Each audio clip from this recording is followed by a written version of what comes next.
আজ শপথ নেবেন নবনির্বাচিত সংসদ সদস্যরা।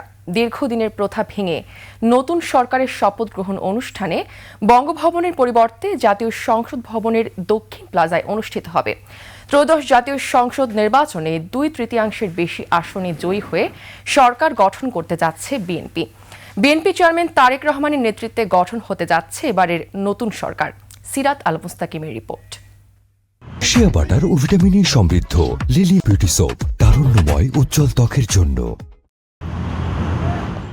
ত্রয়োদশ জাতীয় সংসদ নির্বাচনে নবনির্বাচিত সংসদ সদস্যরা শপথ নেবেন আজ সকাল 10টায় সংসদ ভবনের দক্ষিণ প্লাজায় তাদের শপথ পড়াবেন প্রধান নির্বাচন কমিশনার এএমএম নাসির উদ্দিন।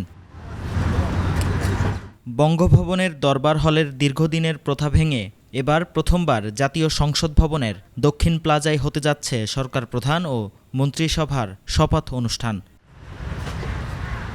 শপথ অনুষ্ঠান সুন্দরভাবে সম্পন্ন করতে ইতিমধ্যেই সব ধরনের প্রস্তুতি নেওয়া হয়েছে। নিশ্চিত করা হয়েছে কঠোর নিরাপত্তা বলয়।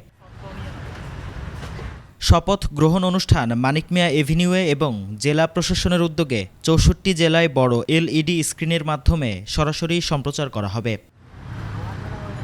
সিরাত আল মুস্তাকিম, 21 টেলিভিশন, ঢাকা।